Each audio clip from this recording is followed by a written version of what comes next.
নমস্কার বন্ধুরা, আজ আবার একটা ভিডিও নিয়ে হাজির। আজকের ভিডিওতে অতি অবশ্যই ইস্টবেঙ্গলের বেশ কিছু খবর দেব। তবে তার আগে একটা কথা বলবো, ইস্টবেঙ্গলের মহিলা টিম তো জিতেছে, প্লাস ইস্টবেঙ্গলের প্র্যাকটিসে আজকে বেশ কিছু বিষয় দেখা গিয়েছে, সেটা বলবো। তবে তার আগে একটা বলবো, এই মোহনবাগানের যে দুই কর্তা সৃঞ্জয় বসু এবং দেবাশিস দত্ত, এদের যখনই কিছু জিজ্ঞেস করা হয় এই বেঙ্গালুরু এফসি ম্যাচটা নিয়েও তাদেরকে জিজ্ঞাসা করা হয়েছিল, সাংবাদিকরা জিজ্ঞাসা করছিলেন, তখনও দেখলাম অযাচিতভাবে তারা ইস্টবেঙ্গলকে অলমোস্ট গালাগাল করতে লাগছে নাকি, যদিও সেই অর্থে তারা কটু কথা বলেনি, মানে গালাগাল করেনি, স্ল্যাং ইউজ করেনি, কিন্তু তেড়ে ফুরে যাচ্ছে আর কি। সব কিছুতেই ইস্টবেঙ্গলের তুলনা টেনে নিয়ে আসছেন। হ্যাঁ, ইস্টবেঙ্গলকে তারা মাধ্যমিক ফেল টেল বলেছেন অবশ্য, সেটা খুব একটা গায়ে না মাখলেও হয়, অনেকে অনেক কথা বলেন, কিন্তু হয়তো ইস্টবেঙ্গলের ভূত দেখাটার কারণটা কি আমি বুঝলাম না। এমনিতেই আপনারাই বলছেন ইস্টবেঙ্গল 11 নম্বরে রয়েছে, আপনারা 1 নম্বরে ছিলেন, আছেন, থাকবেন, তো 11 নম্বরে থাকা একটা দলকে নিয়ে এত চিন্তার কী আছে, এটা বুঝলাম না। এটার উত্তর যদি আপনাদের কাছ থেকে পাওয়া যায়, যদি আমার সাথে কখনো মুখোমুখি সাক্ষাৎ হয় ওনাদের, নিঃসন্দেহে জিজ্ঞাসা করার আশায় থাকলাম। এবার আসি ইস্টবেঙ্গলের কথা। ইস্টবেঙ্গলের মহিলা টিম কিন্তু এই ইন্ডিয়ান ওমেন্স লিগ, সেটা পরপর 4টে ম্যাচে জয় পেয়েছে। আজকে সেতু এফসিকে 3-0 গোলে তারা হারিয়েছে। এবং সবচেয়ে বড় বিষয় যেটা, এই ইন্ডিয়ান ওমেন্স লিগের এই ম্যাচ দেখতে গিয়েছিলেন ইস্টবেঙ্গলের পুরুষ সিনিয়র দলের যিনি কোচ রয়েছেন অস্কার ব্রুসো, তিনি এই ম্যাচ দেখতে গিয়েছিলেন। এটা নিঃসন্দেহে মহিলা টিমের জন্য বড় পাওনা। আর যেভাবে মহিলা টিমটাকে সাজানো হয়েছে, আমার মনে হয় এভাবে যদি পুরুষ টিমটাকেও সাজানো হতো, তাহলে ইস্টবেঙ্গলের ফলাফলটা অনেক ভালো হতে পারত। ইস্টবেঙ্গল বর্তমানের যে অবস্থা, তার থেকে বেটার হতে পারত। এরই পাশাপাশি আর একটা কথা বলতে হবে যে, এই যে আইএসএল 18তম সপ্তাহ চলে গিয়েছে, তার যে সেরা একাদশ বাছা হয়েছে, তাতে কিন্তু ইস্টবেঙ্গলের 2জন ফুটবলার তাতে সুযোগ পেয়েছেন, সেই টিমটাতে রয়েছে। তো এই 18তম সপ্তাহের সেরা যে একাদশ, তার মধ্যে ইস্টবেঙ্গলের রয়েছেন মহেশ এবং হিজাজি আর সন্দেশ ঝিঙ্গানকে ডিফেন্সে রাখা হয়েছে, মহেশকে রাখা হয়েছে লেফট উইংয়ে। যদিও মহেশকে এই মুহূর্তে অস্কার ব্রুসো মাঝমাঠে ব্যবহার করছেন এবং মহেশ কিন্তু সফল সেখানে, এটা বলতেই হয়। মানালো মার্কেজ, মানালো হচ্ছেন এই টিমটার কোচ, তাকে রাখা হয়েছে। গোলে মোহাম্মদ নওয়াজ, এছাড়া আরও অনেক প্লেয়ার তো রয়েছেন।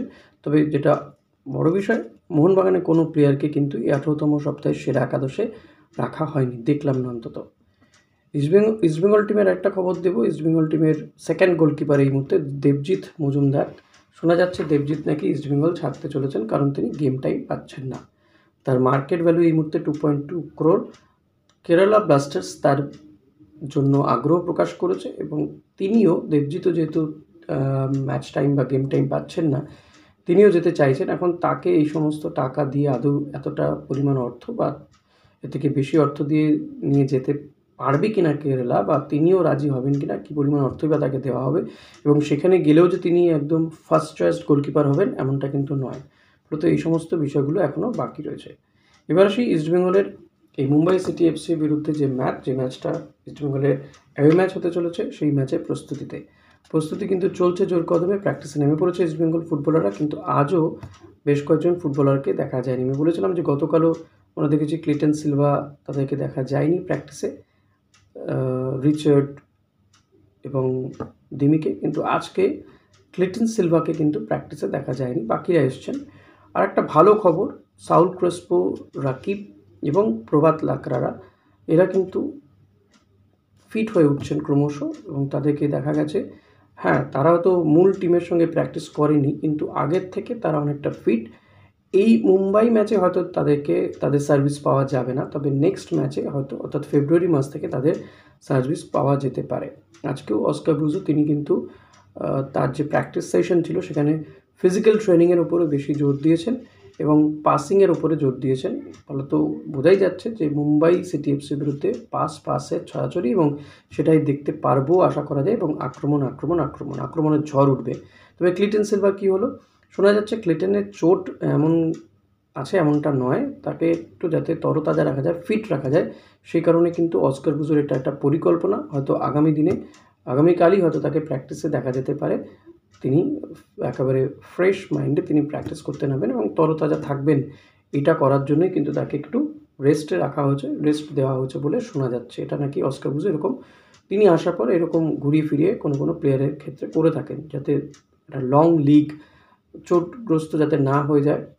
আদারওয়াইজ কিন্তু ইস্টবেঙ্গলে এখন ফিল গুড মেজাজ।